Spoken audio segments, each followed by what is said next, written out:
What is going on, everybody, and welcome back to All Things Football. This is going to be the first United talk of the season after our 5-1 victory against our rivals Leeds on the opening day. Well, our opening day of the Premier League season back at Old Trafford in front of a full house, which obviously made a massive difference. Hearing the noise and the roars after each goal was, I think, one of the highlights of the game. Well, 5 of the highlights of the game for us. But I'm excited. The Premier League's back. Manchester United are back. I don't want to get too carried away with the whole thing because we've been here before. We've demolished teams on the opening day of the season. We beat Chelsea 4-0 on the opening day of the season, but we also lost to, I think, Crystal Palace on the opening day of last season. Not getting too carried away myself. I don't know about Ibs just yet. We have to find out his opinion. Well, how was it for you? How was the match? Right, as you said, with the fans back in the stadium, it was just different hearing the roar on TV as well. And yeah, the crowds. Varane was announced in front of 75,000 fans. That was, no one expected it actually. We all thought, oh, it should have been announced on Friday, but obviously they left it until Saturday in front of the fans. So I think that was a great thing to do, even though he probably should have signed earlier. But apart from that, 5-1 at home, first game of the season against Leeds, who are long-term rivals. And that's the first time that fans were back to actually see this game once again. So yeah, I think we'll just go straight into it with the lineups. Oh gosh. I'll be honest. I'll be very, very honest with you. When I first saw the lineup, obviously an hour before kickoff, the alarm bells were ringing. I'm seeing Dan James, McFred, and it's a continuation of what we were talking about last season.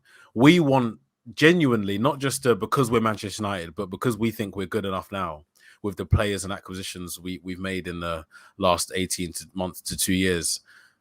When we see McFred in the middle of the park, all that goes through my head is we're losing possession. Ball retention isn't going to be as good.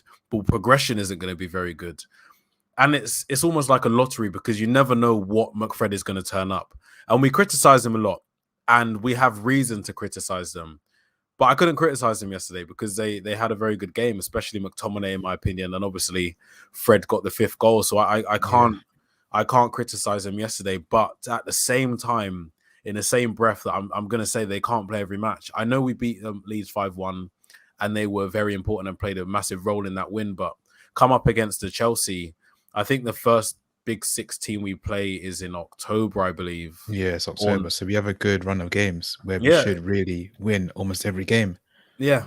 I don't think McFred should play in all of them. In these games, which we predict and should be winning, play McFred, play Matic. Pogba and Matic, play Donny and Matic or Pogba and Donny. Just it's not an experiment, but our players have the quality to step in against a lower table team, and if it doesn't work out, then you bring in the ones that you're trusted with. You know, we have the quality now. Good evening, Ron. Hello, Ron. So yeah, you're saying bringing Matic. Matic did come on later in the game for McTominay, and you're saying McTominay and Fred, they did have a good game, particularly McTominay. And I was saying, I think McTominay, he could grow into that role. I feel like he is getting better in that role. I'm just trying to be optimistic here at the start of the season. He is getting into that role. We can't get too carried away. I know, but Fred, I mean, I went on Twitter, so I started counting the amount of bad touches he had, and I counted 2 in that first half. Oh, that's what the tweet was about. Yeah, and then when he scored, I had to apologize again. You know what it is with you and Fred? Your love-hate relationship with you got to stop criticizing him because you just apologize every other time. It's getting repetitive. Yeah, with Matic, you're saying Matic. Do you think Matic can actually start a game, or is he can start come off the bench? Matic can start games. Like, he wouldn't be a professional footballer if he couldn't start games. It's.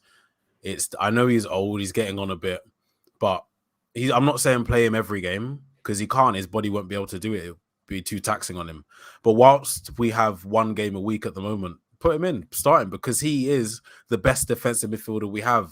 Solskjaer said a few weeks ago he wants to play a more expansive style of football. That's why you bring someone like Varane in, so you don't have to bubble wrap the 2 centre-backs with McFred. put Matic as the single holding midfielder in front of Maguire and Varane at the back, because one, he's better defensively than every single one of our midfielders, and I believe he's better on the ball than McTominay and Fred. Then in a case of when we play one holding midfielder in a 4-3-3 or 4-2-3-1, but Pogba might be slightly more advanced, giving him less defensive responsibility, he's able to get the ball off the back four, turn, or just pass it back or pass it wide or progress the ball, because he takes more risk with his passing. A couple of seasons ago, I wanted him out, and I'll be honest, because one thing I didn't like about his game was his dilly-dallying on the ball. He's a very, very lethargic type player. He's almost like Pogba in a sense, in with what he does with the ball, and he takes 4 touches. But now, I don't mean in the last week or 2 weeks, in the last 2 years, I feel like he's understood his fault and understood what he needed to do to get better. It would have been said to him, obviously, and he's quicker on the ball now. And I think we could really use Matic there. Big Ron says, I'm a born again McFred fan. Even Lindelof had a good game. His distribution was great yesterday. Yeah. Actually, we just quickly skipped past the back four. So Maguire and Lindelof. Obviously, we said that Varane had literally just got announced before the game started. So I'm sure Lindelof knew he had to have a good game. And that's what we want. We want to have competition in the team. It's only beneficial for the team that we sign players like Sancho and Varane, because now Lindelof has one of his best games. Obviously, he knows the pressure's there to perform, because now Varane, Champions League Varane, is here. So, Lindelof, that ball to Bruno for his hat-trick, but we'll get into that. And obviously, Wan-Bissaka and Shaw, they speak for themselves. Obviously, Shaw, off the back of the Euros, and Maguire, that left-sided defensive partnership is going to be good as well. So, I can't really critique them too much. And on to the front three. Start from left to right. Pogba, Bruno, obviously the key guys. And then there's Dan James. Okay. This is where I start to lose a bit of optimism for the season. One thing I've never agreed with is if you're not fit enough to start. I mean, if you're on the bench but you're not fit enough to start. I feel if you're on the bench and then you're fit enough to start, because imagine Dan James got injured in the first 5 minutes. Sancho would then have to play 85 minutes, but surely you wouldn't play an unfit player for 85 minutes. Do you get what I'm trying to say? I believe Sancho should have started.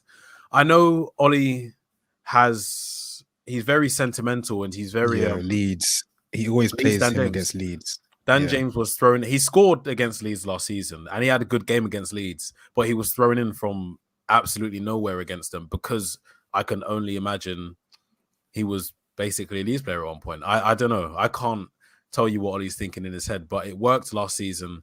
We obviously won yesterday very convincingly, but Dan James just wasn't good. He didn't make right decisions.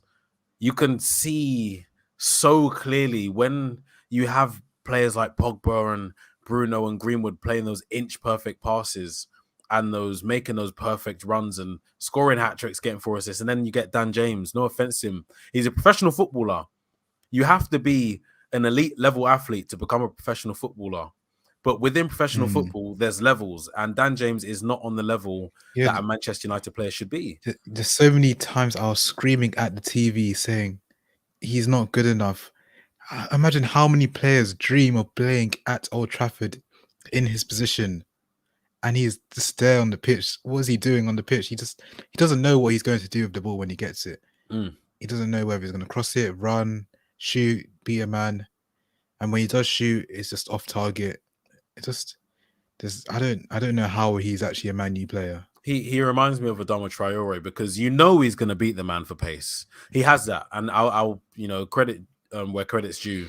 Over the first 5 yards, I don't think there's anybody that can catch Dan James. His acceleration is one of the best in the league. But get him to the byline, get him to the corner of the box or in a position where he needs to cross it.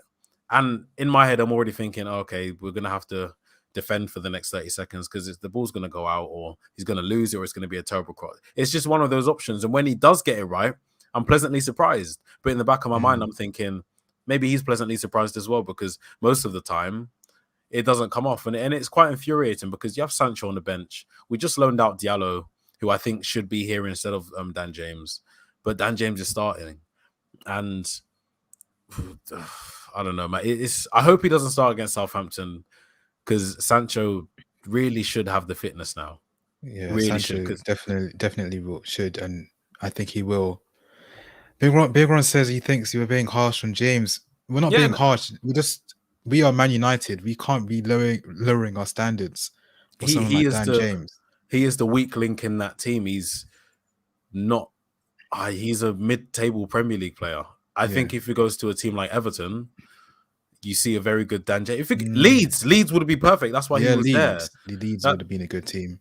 I, But Man U is he's not good enough for his team. he's not good enough to He's not, start in the because Premier League for what us. the Man United philosophy is wingers always have to be creative, goal scorers, beat a man, take on your man, and he just doesn't do any of those things that traditionally a Wenger would do at Man U. To a good enough So level. yeah, he might do it, but not to the level or whatever. He just can't do it at this standard. And yeah, on to up front, number 11, Mason Greenwood. Shouts for man of the match because boy, before the match, I don't know who I was talking to. Definitely didn't tweet it, but I thought, why put Greenwood up front? He's just going to get bullied by Cooper and I Strouk. actually I tweeted it during the game that he's getting bullied, and he Yeah. was getting bullied towards the start of the game. Yeah, Leeds were over it. Leeds, I think they were the better team. They started better. And when we scored, it was a bit like, yeah, we got the goal. But I'm a bit wary of Leeds because they are an open team, and so are we. But I did feel like they were going to get a goal. But Greenwood, he learns so quickly. You can see him learning on the pitch. He starts off the game getting bustled around by the centre backs, but then after a few minutes, you can see him creating that space. He's pulling away from the defenders, giving himself the time to turn and pick his head up and make a pass or make a run. He's taking touches past the first defender. He's still a teenager. He's not a 19-year-old playing up front. That is a 23-year-old about to. I can't think of I'm thinking of someone like Gabriel Jesus. When he first came in and he had all the hype around him, comparing him to Marcus Rashford. Put Greenwood in that situation, same age, 4 years ago, and Greenwood eclipses them. He's going to be a very, very special player. And He I know will. Cavani's out, and when Cavani comes back, probably won't start the first game he's back up front, but he will get eased back into that 9 position. When Greenwood is there, and once he has a chance to show the fans and Solskjaer and the coaches what he can do, what's to say Cavani, just finds his way back into the team, Yeah, I think he literally. I said that at the beginning of the game, he's getting bullied, and then I think he varied his game because he knew one thing wasn't working, so he mixed up his game. He made it hard for the other defenders to actually know what he's going to do with the ball. He'd be dropping deep to collect the ball, and then he'd be, next thing you know, he's put it through the guy's legs and Pogba's through on goal. Things like that. Or he started like around the halfway line where he made the run, which Pogba found the pass and he drove and shot. So things like that, he just varies his game, and I think that's the difference because he actually has the legs compared to Cavani. Cavani, I say, is a much more intelligent, a real number 9. Obviously, Greenwood just needs to learn that. Quickly go back to the comments because another thing about Greenwood as well is that last season, since he's come into the first team frame, he's been playing on the right. He's been deployed on the right because we've had Cavani or Martial up front, and we've been able to see his creativity from the wings. But yesterday, we were able to see him pick up the ball from deeper positions and actually drive with it. The Pogba chance that he missed before, he could have opened a scoring. The nice nutmeg on Strouk. I think what you saw there was the dribbling ability. You can't press Greenwood straight on. It doesn't matter what you do. You have to put him on one side. You have to just block off one side. You can't come onto straight on because it will just go left or right. You either have to stop him going on his left or stop him going on his right because he equally is good on either foot. So I think he's perfect, tailor-made for the central striker position.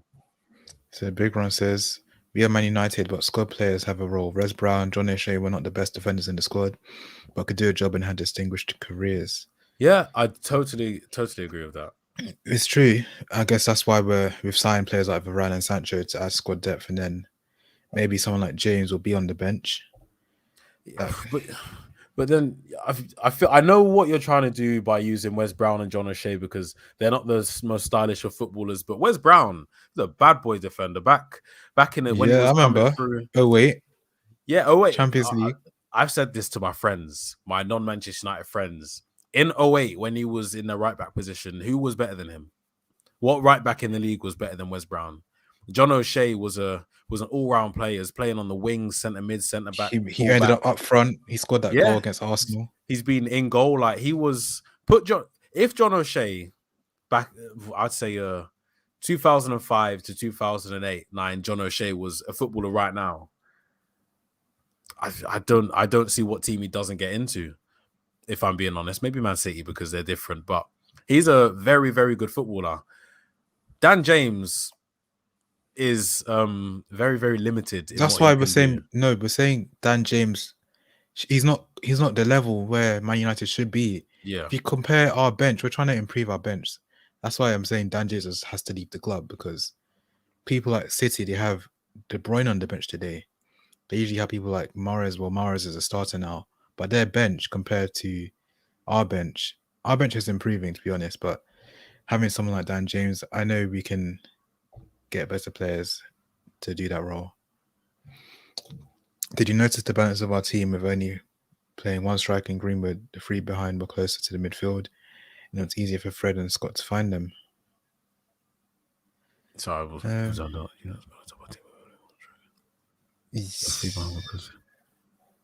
Yeah, and I feel like that. What's the guy's name that got? There was a defensive coach that got bought in. Cannot remember his name. From to Man U. Yeah, I couldn't remember his name for the life of me. But what I think he might have something to do with that, because it's not something we've usually seen. The progression from the back four to the striker, wherever Greenwood was, whether or not he was supported within 5 yards or supported within 25 yards, it was just quicker.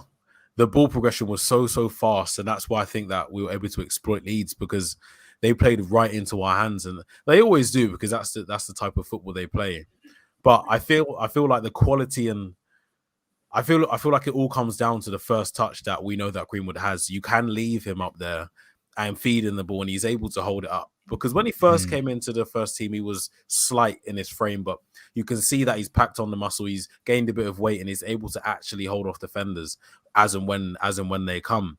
So I feel like supporting him so close and effectively holding hands around him wasn't as necessary as it might have been if he was playing as a lone number 9 a year and a half ago. I feel like that might have been why.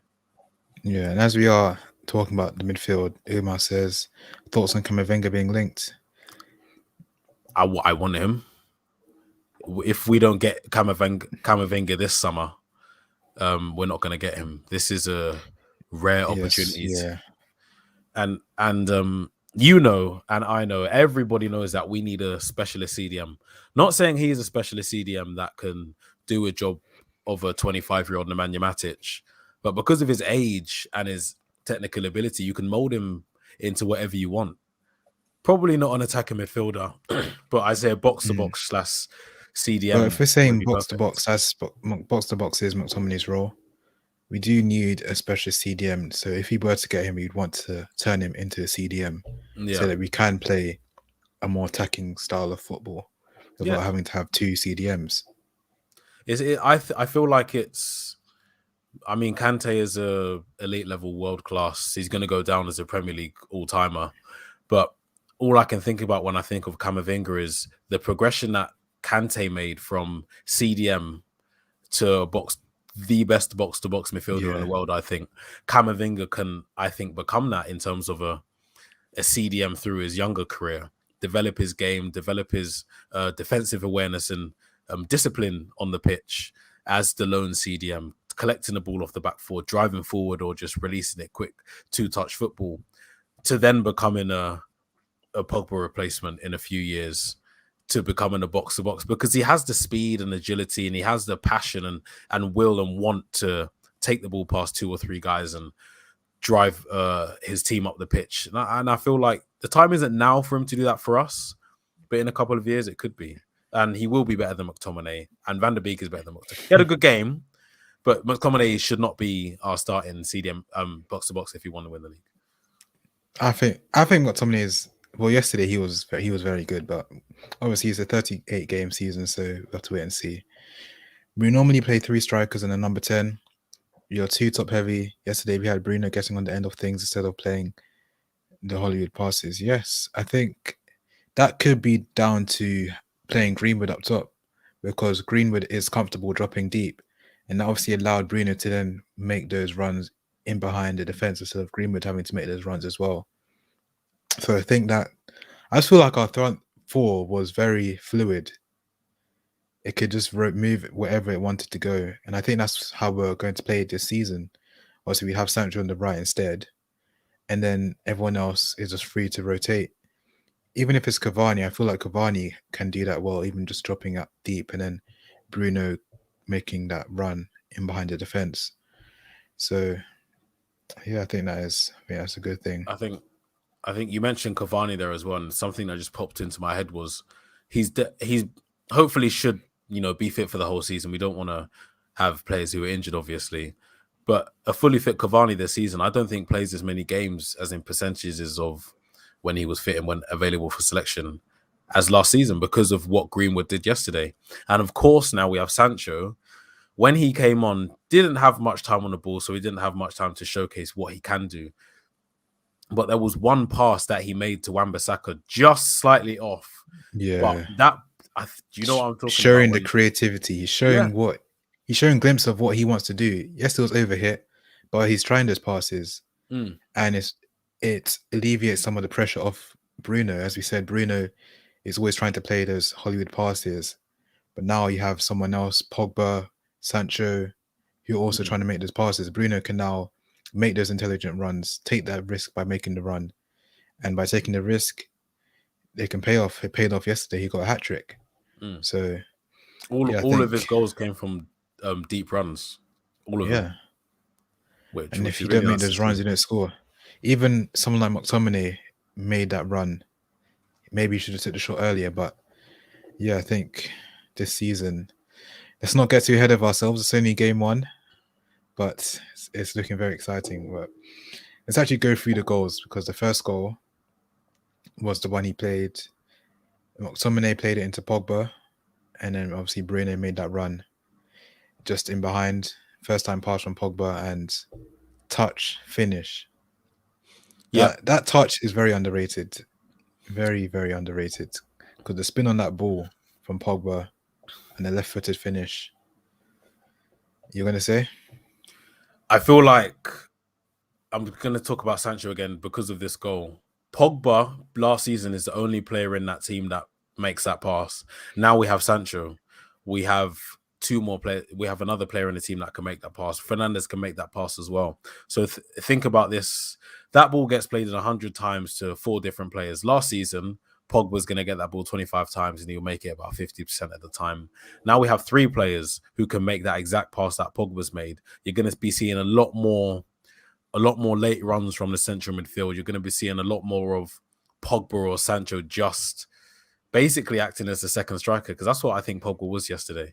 I actually don't know where Greenwood was on that goal, but he'd obviously just drifted out somewhere, and Bruno Fernandes took his role.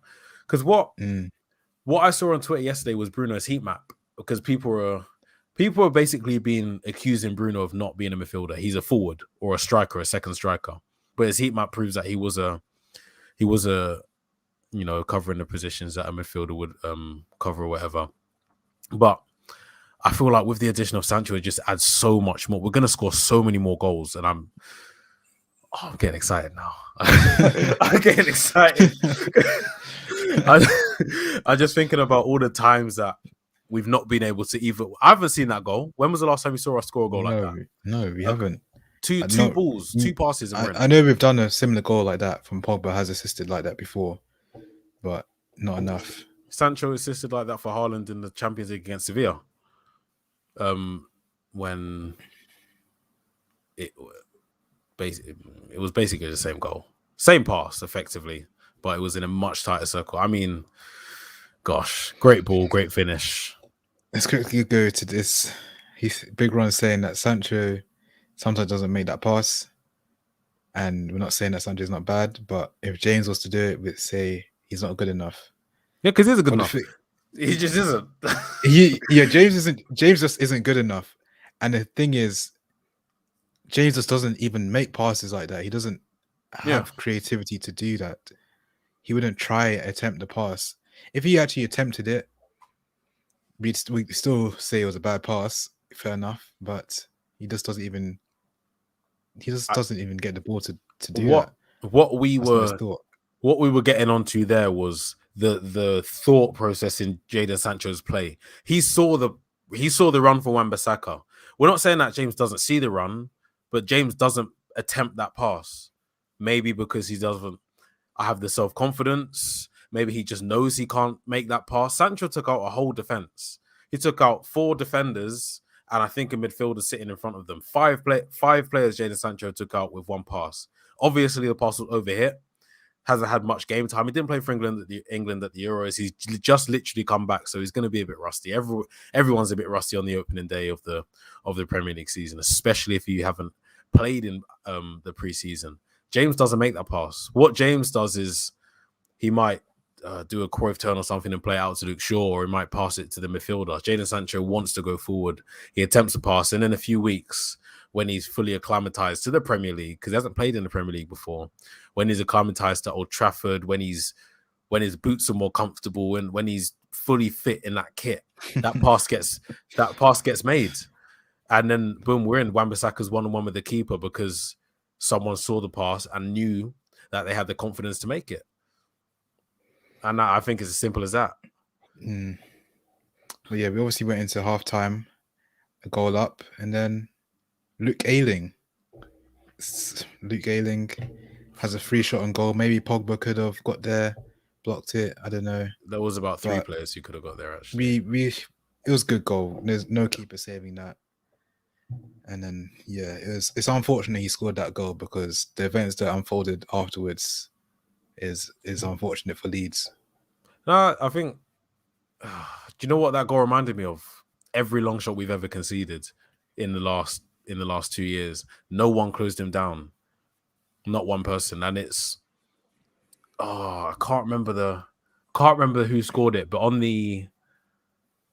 it was a Sky Sports. The match was shown on Sky Sports, and Roy Keane absolutely tore into Harry Maguire for not closing the player down. And what I saw in the slowed down replay and then the normal sped up replay was Pogba didn't close him down, maybe because he thought Shaw and Maguire would close him down. Yeah, Shaw didn't close him maybe down. lack of communication. Yeah, it's just a lack of communication. But then at the same time, why do you have to communicate? If you see someone winding up a shot with all of that space, you have to throw your body in front of it. And that's what, not just Manchester United defenders, that's what defenders nowadays don't do. Vidic doesn't let that shot even get past him. Terry doesn't. Carvalho, Hupia, none of these defenders, Company or more recent one, doesn't let that ball get past him because he closes him down and throws his body in front of it. All we did was that turn your back thing, but stick your leg out a little bit, and that's not good enough. And the same thing with Greenwood against Aston Villa in the pandemic end of the season. Took one touch. Tyrone Mings didn't close him down. Roy Keane again tore into Jack Grealish for not closing him down, because you can see someone about to take a shot, and it annoys me. It's the same with blocking crosses. You can see someone about to put a ball in. Why not close them down? And that goal annoyed me a lot because it was such a simple goal to stop, but we just didn't. Yeah, I mean, Wait, I blame Dan James. With his speed, I don't know why he didn't get across the pitch and close it down. He could have actually sprinted across the pitch. But you know what?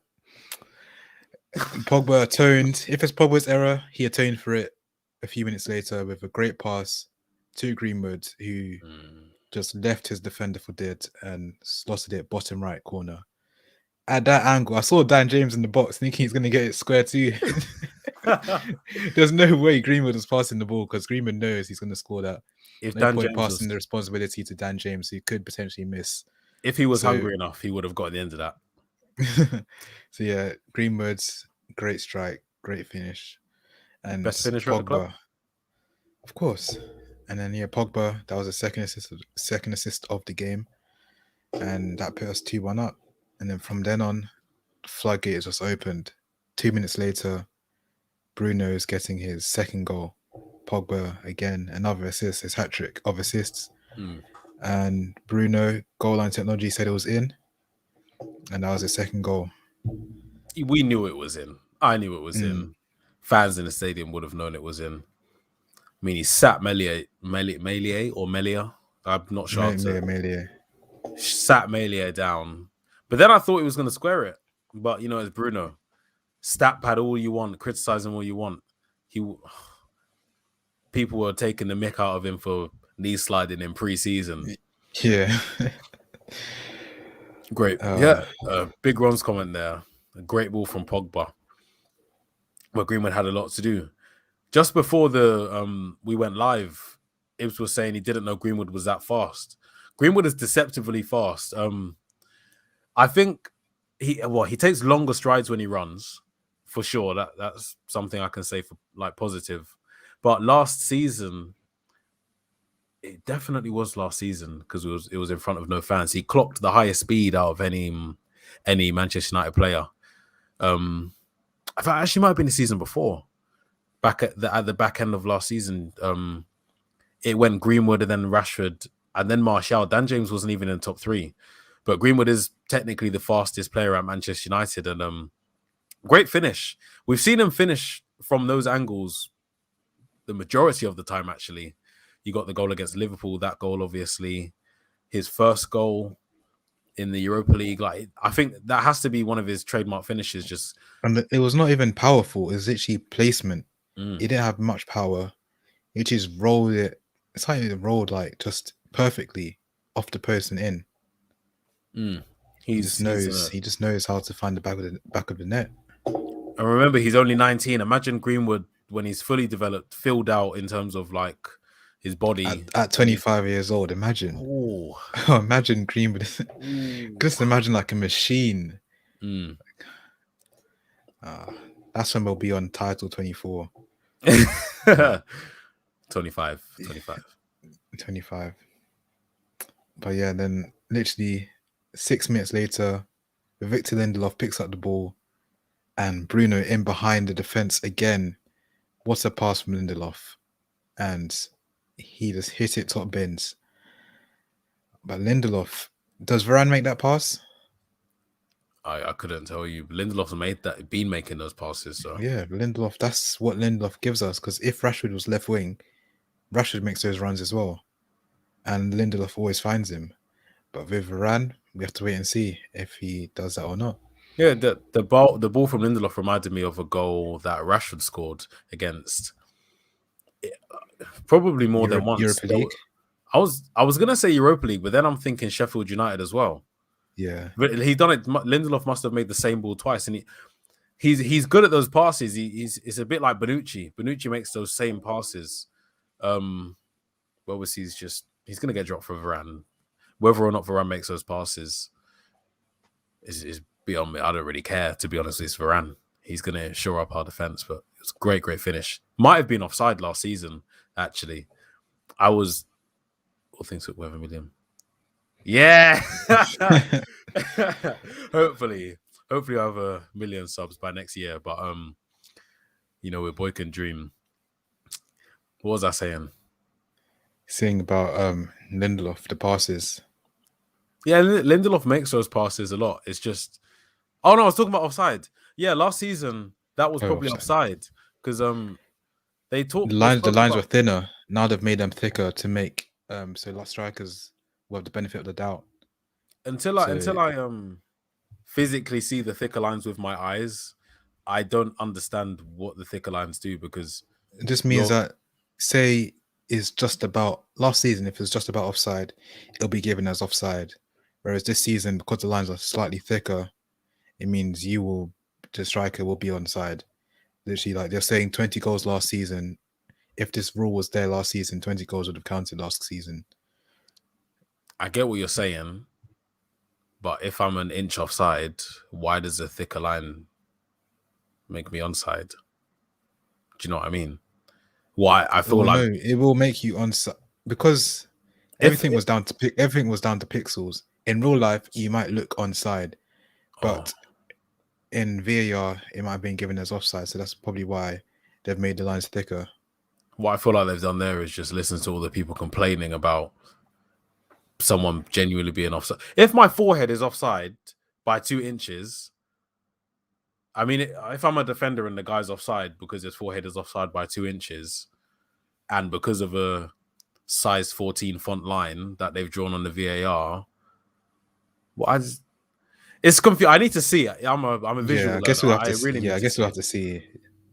but it's But yeah, just not working in my head. But yeah, that made it 4-1, and then next thing you know, I'm seeing Pastor Fred on the score sheet. Mr. Samba himself. Another assist from Pogba, his 4th assist. Pastor Fred on the score sheet. Don't know how it ended up in Rose Ed, but he's definitely been listening to my advice. And yeah, made it 5-1.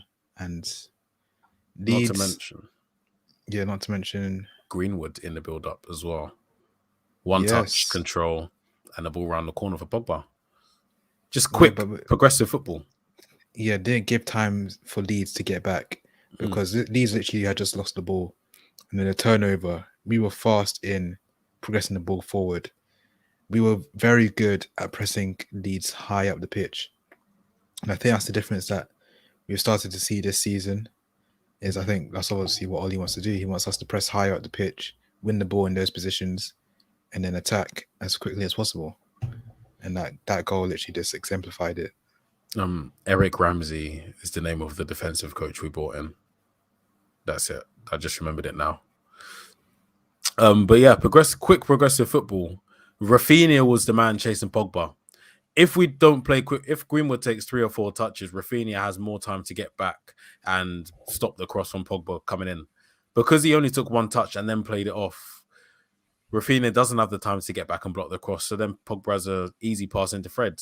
Simple things like that. Some people might not get it straight away, but I feel like once you see it happen and you can see it materialize in real life, there's no going back. And that's why I'm excited for this season. Because after that performance and the evidence of the quicker you play, the better you play, and the less time they have on the ball and the more time you have on the ball. There's less time. Like, you actually just do it instinct, pass it forward. It gives them time. It gives them less time to react. It gets you closer to the goal, meaning more goals will be scored. And also, what I loved about the game was the intensity and the intensity we played at. It was very obviously Leeds always make games very fast paced, but the players knew that they had to raise their game even higher to a much higher standard, and the way we're moving the ball very fast. And yeah, let me just quickly read this out. Leeds are a tricky team to extrapolate. It's infer much from. I love Bielsa and the way Leeds play. Football, what they're capable of being great or getting spanked. And yeah. It was like that last season, and it was again like this season. The way they play, they are very good at getting bodies forward. How Leeds play, as soon as they win the ball, everyone runs forward. But then it's about they lose it, and the transition is not very good for Leeds. For when they're playing people like Man U, who are very good at transitioning and going into attack, their defense is just exploited. But yeah, Bielsa gets a lot of credit for his style of play. But don't you think something is to be said about the fact that they're so sometimes easy to score 5 or 6 against? Because this isn't something that happens once a season. It happens with Leeds a lot. They don't have many close games. I don't know what Bielsa's plan or end goal is at Leeds, but I can't see them ever getting into. It's not sustainable. Yeah, it's not sustainable. And I think there comes a point where you have to look at him and think, what are you doing wrong that you can't see and correct, that you're going to just effectively be all right with losing 5-1, 6-1 or 6-2 to Manchester United 2 seasons in a row. And it's not just us. It's other. Yeah, they'll go and beat Man City, but if you're losing 5-0 the next game, what's the point? I'd rather win 1-0 both games and get 6 points. then get 3 points, score 8, and concede 14. Like it doesn't make any sense to me, which is why whenever people speak so highly of Leeds and Bielsa alike, it confuses me because of what they do. They're too good for the Championship, but in the Premier League, you're finishing bottom half. You're not gonna do anything other than maybe one day fight for relegation and be too good for that. I think Bielsa needs to maybe just adapt a little bit. And I think that's probably why the Leeds owners have only given him a 1-year contract extension, because maybe they're not really buying into his philosophy.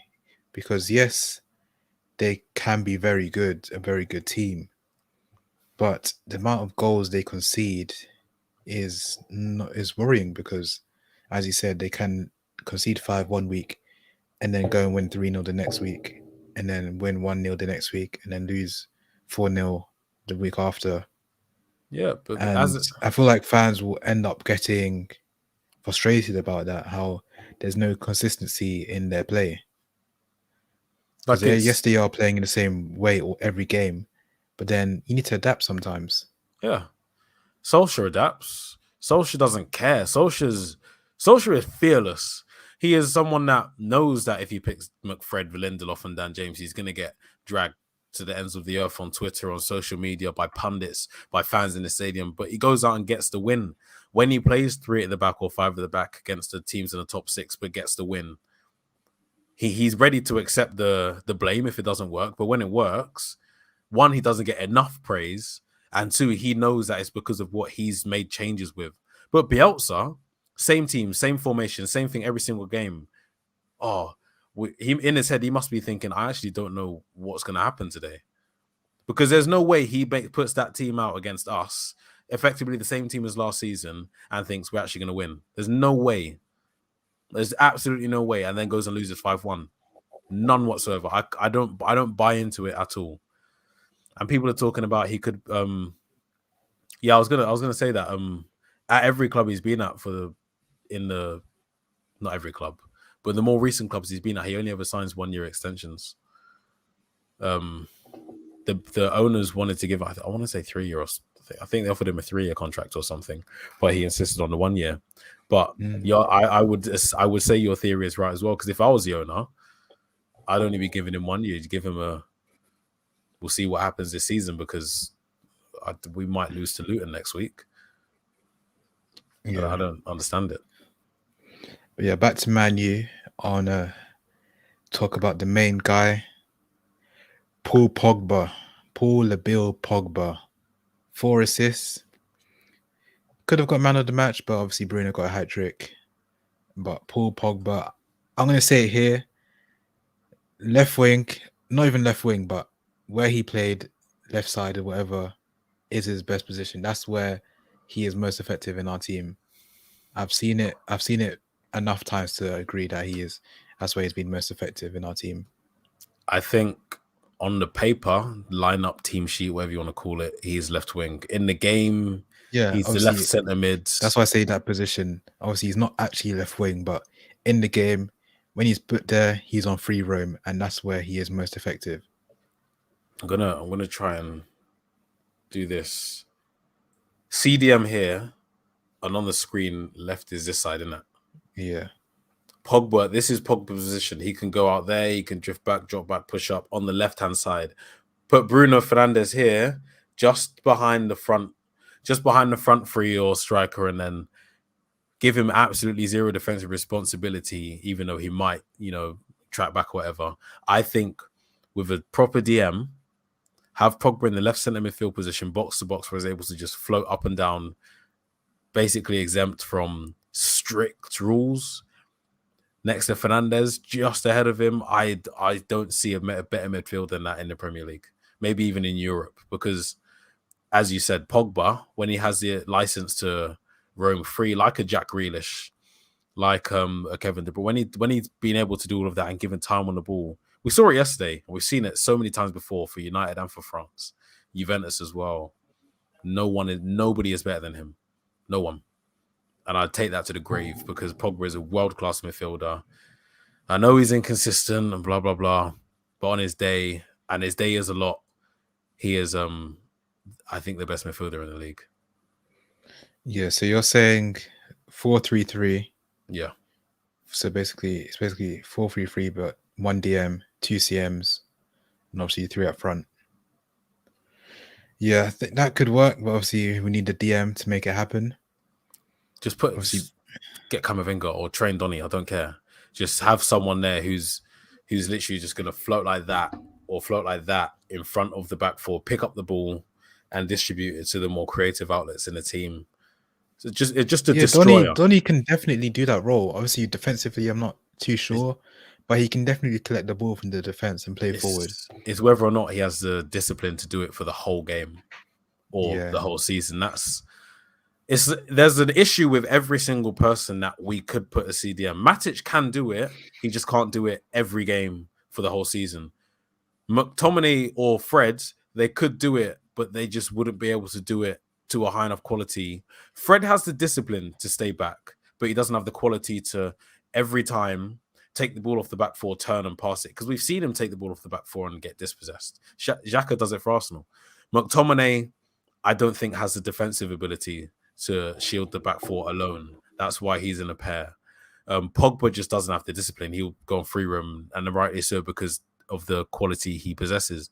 Van der Beek, I don't think would have the discipline and defensive ability.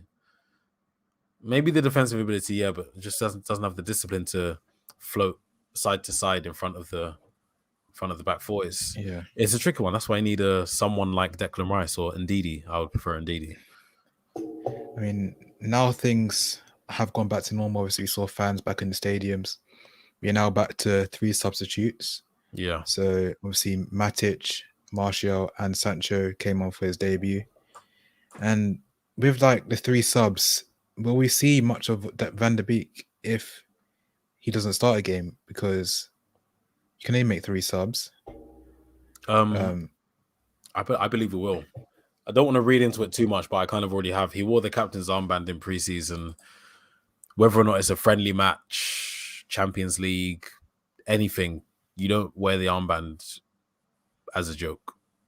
It's Manchester United at the end of the day. I don't know. I took from the fact that he's wearing the armband that he's going to be playing some sort of role, or he's valued highly by the management. And with the 3 subs, Solskjaer said he wants to play a different type of football, which is the 4-3-3. He doesn't say that and never do it. So at some point, he said Leeds is a one-off. At some point, we are going to see the 4-3-3. If we sign a DM, that's when I start to think a bit, maybe Donny's not going to play that much football. But he could be the box to box. Pogba's not going to play every game. I don't want him to play every game. I want the rotation to be there. Donny's going to come on a lot in matches in the box to box position or Bruno Fernandes's position, because Bruno Fernandes, I know he's in his prime. He's going to play every game.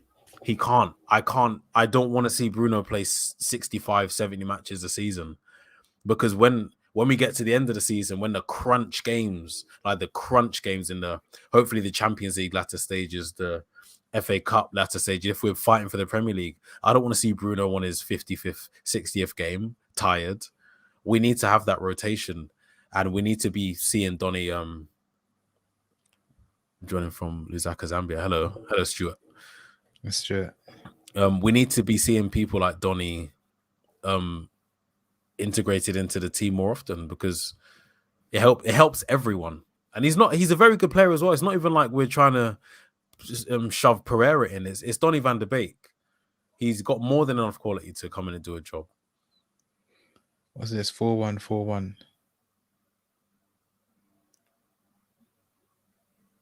Isn't that basically kind of like 4-3-3? I think a 4-1-4-1 is different from a 4-3-3 because the wingers are deeper, I believe. Oh, they're not. Yeah, because they have to track back. Because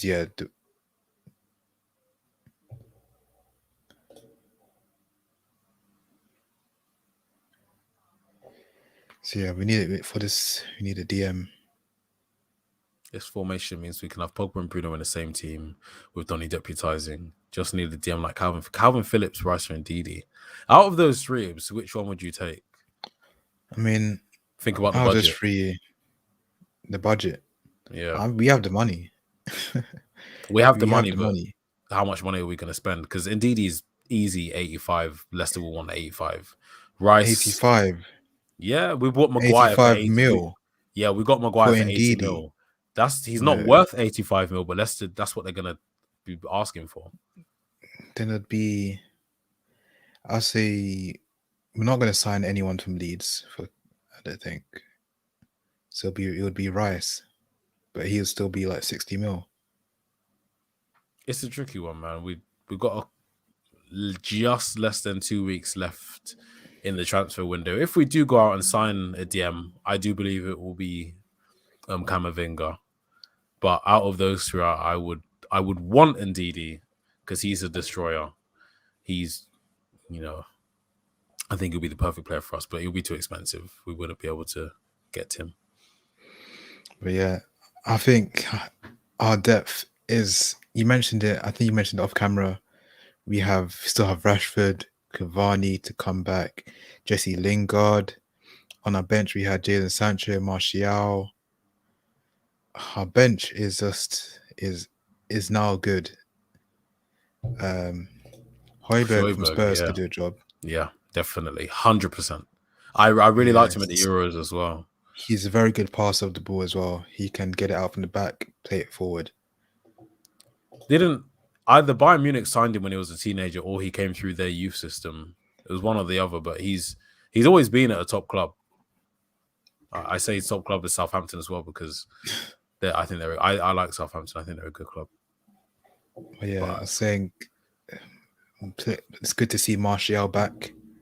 It's good to see Sancho obviously made his debut. There's still so much more to come with Sancho, but when Rashford is back, when Cavani is back, there's no reason why we don't actually challenge, because we saw today City lost to Spurs. We were saying off camera, is Jack Grealish even worth 100 million? What is he actually going to add to their team? Like, this season is there for anyone to take it. Yeah. So obviously Chelsea won 3-0, Liverpool won 3-0. So it's literally, the season is there if we can be consistent. And I think we can. I feel like if we play Man City, we could actually do something, but if they buy Kane, it's all over. But for now, with Kane not there, Kane didn't play today, so who knows? There could potentially be signing Kane. But for now, it's looking good. After one game, we're top of the league. Let's just stay there until the last game week and Maguire lifts the trophy. This season, I believe we do have a genuine chance of winning the Premier League. We have a bit better depth, very, very good players who are still improving, like as in every single player in the team is improving. And I think it's a romantic story. Solskjaer to lift the Premier League, legend as a player to become a legend as a manager. Maguire proving a doubt is wrong. Shaw, Wan-Bissaka, Pogba, Fernandes proving his haters wrong. Rash, everyone. I cannot wait. Come May, Manchester United for number 21. And I think that's a good way to end the show. So yeah, thank you everyone for watching. Please do like, share, and subscribe to the channel. This is our new show, United Talk. We'll obviously do the shows after United play. And you also have our new show next week, which we'll do after the actual game week is done, which is the Prem, just a Prem Talk. So obviously there's games I think there's Monday Night Football tomorrow, isn't there? Quickly check who's playing tomorrow. I don't believe there is. There isn't? I can check. Surely, I don't think there is. There is not. There is not. Okay, there isn't. No, that means. So there isn't. So that means we'll do a Prem Talk sometime next week before obviously the new round of fixtures to sum up the whole Premier League action this game week. And then looking forward to next week, United are playing Southampton away on Sunday, 2 p.m. kickoff. So yeah, See you next time. We Goodbye. enjoy having you here, to Big Ron. Don't worry. Yes. Keep coming. We'll have these discussions. You can keep backing James. He'll keep telling you that he's trash. All right, see you.